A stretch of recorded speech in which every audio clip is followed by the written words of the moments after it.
So we're going to go to the end of our body element and create our script in there. This is good practice so that the script is only executed once all the body elements are loaded to the page.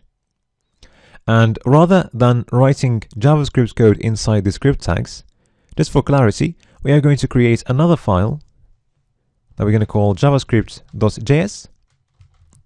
So this is a JavaScript file where we're going to be writing all our JavaScript code. Okay? And we need to link this file to the HTML file using the script source attribute. And it's going to go to javascript.js. Okay? Let's save all our files. Now, let's translate our game logic or process flow chart into JavaScript code. Again, inside an external JavaScript file, we only place JavaScript code in there. We don't write any script tags. So, I'm going to be writing comments so that we can build the structure of our code.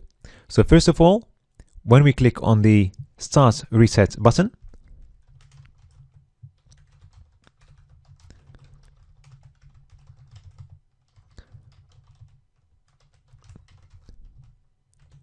we have a couple of cases there. So we're going to check if we are playing or not. Okay. So if we are playing, then our button in that case is going to be a reset button, and we are going to reload the page. Okay. If we are not playing, then we are going to take a few actions. So first of all, we are going to show the countdown box.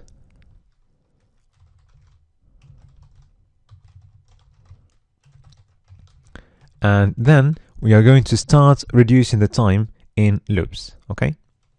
So we will reduce the time by 1 second every second. I'm going to do that in loops. And every time we do that, we are going to check if there is any time left. Okay. So if there is time left, we are going to continue.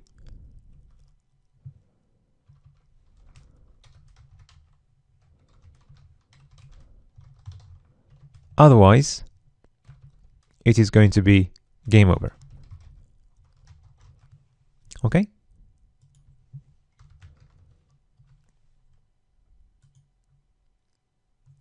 Another action we need to take is change the button text to reset.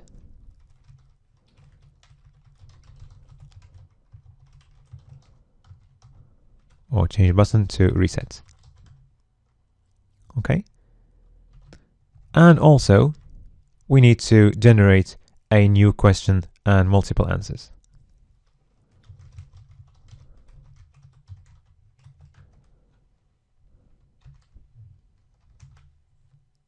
Okay. Now let's move to the other sequence when we click on an answer box. Okay, so if we click on an answer box, then we are going to check if we are playing or not. So if we are playing, then we are going to check if the answer is correct. Okay. So if yes, then we are going to take a few actions there. So we'll increase the score by 1. Okay.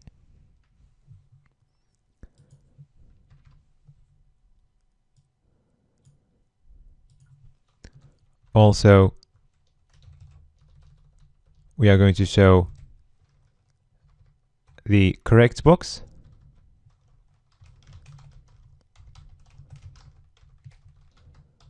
For 1 second. And also we are going to generate new question and answers.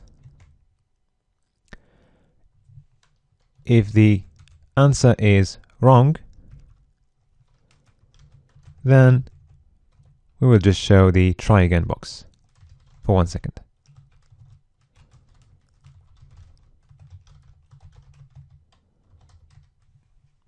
All right.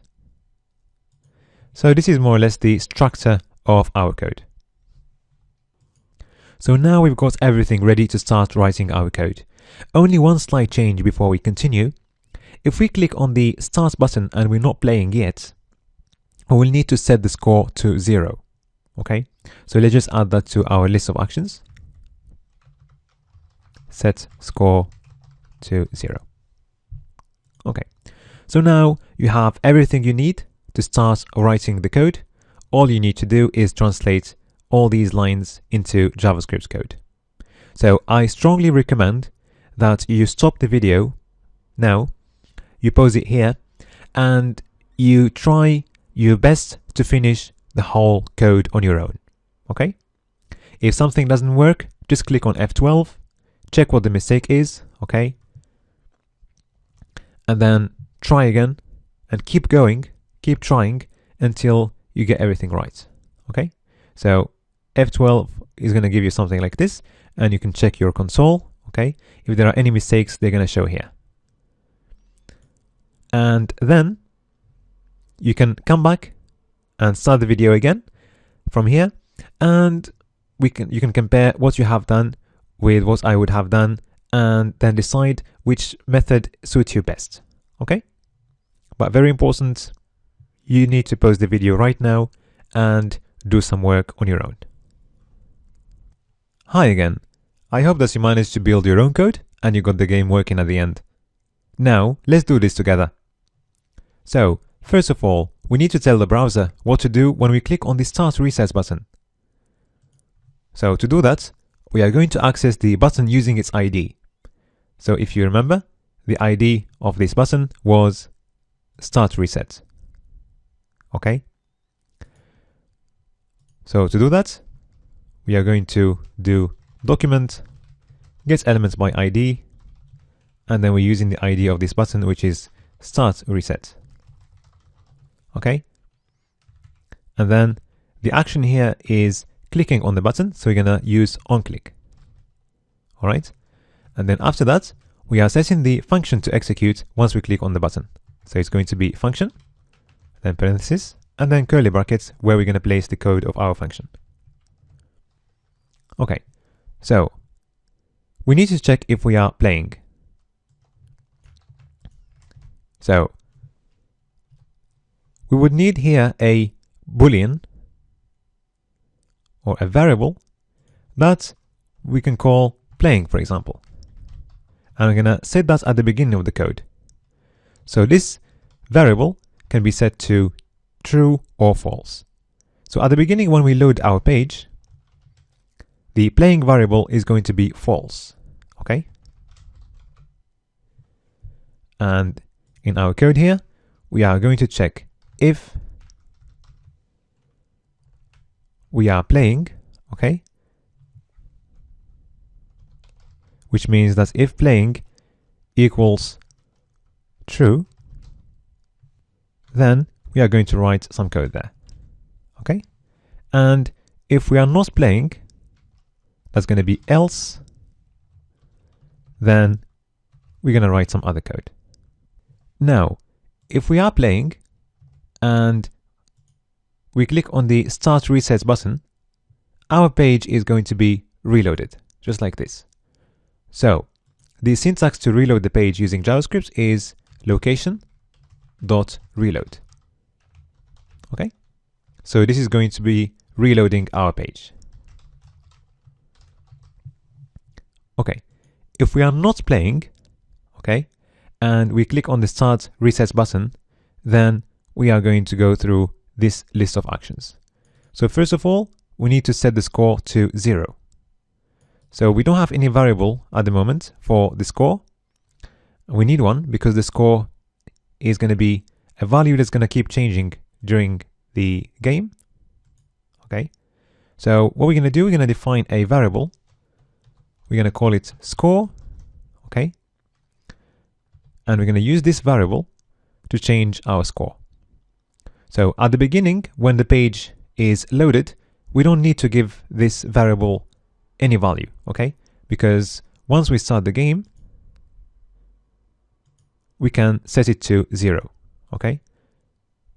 And also, when we finish the game and we want to start again, we can reset the score to 0 as well. Unlike the playing variable, which really needs to be set at the beginning of our code, because if we load the page and we don't give our playing variable any value, then we don't know whether we are playing or not, okay? And we need that condition to be known so that we know what to do when we click on the Start Reset button, okay? So, now, we are going to set our score to 0, okay? So the variable score is going to be set to 0. And also, we need to change this HTML element to 0. And if you remember,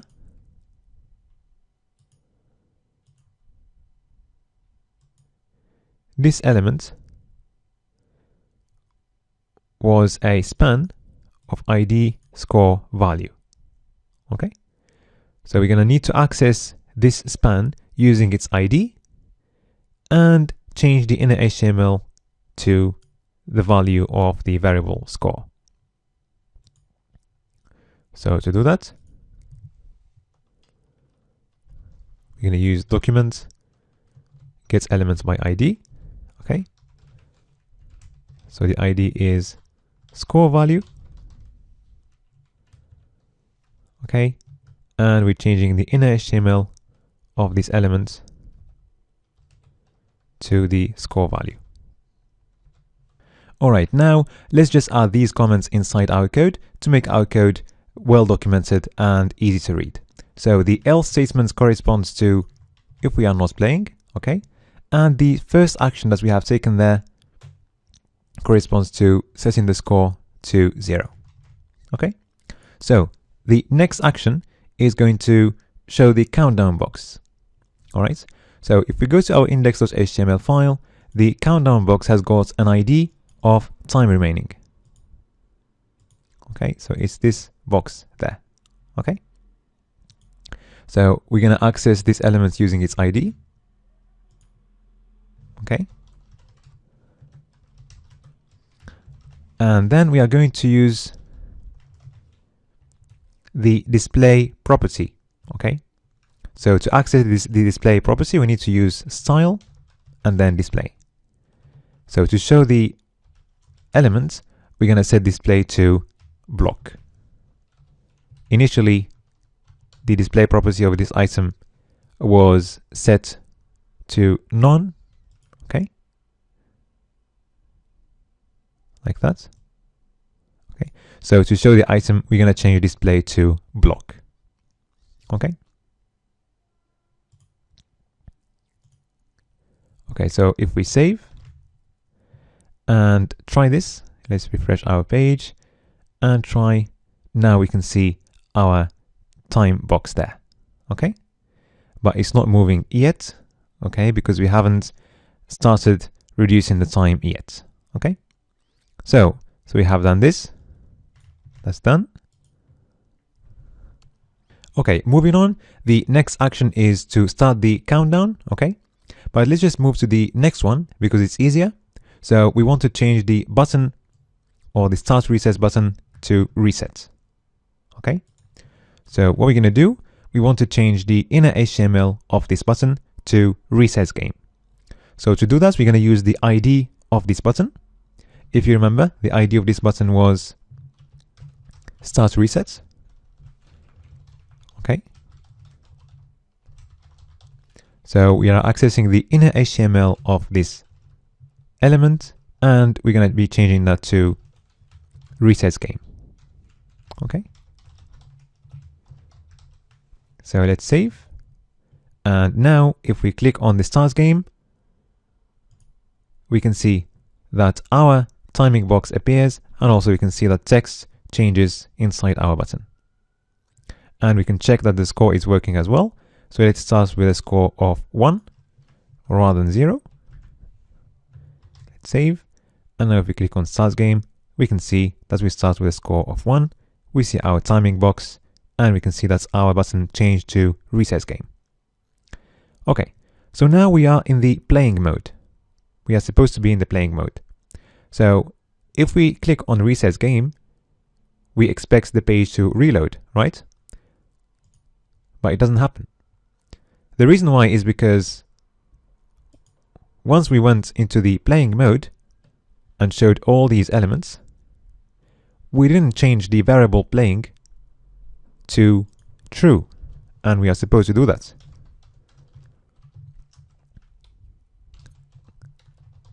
So now, if we set playing to true, and then we try, so now we are in the playing mode. If we click on Reset Game, now the page is reloaded. Okay? Alright. Let's just add some space to our code so that it's easier to read. Okay. And let's add a comment there.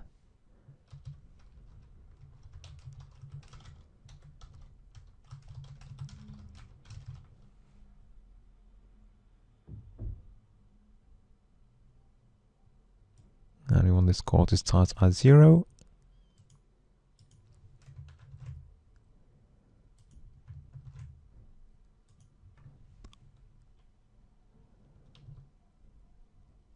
Okay. It looks better now. And we are ready to move to the next one. Okay. So we're going to go back to starting the countdown now. Okay.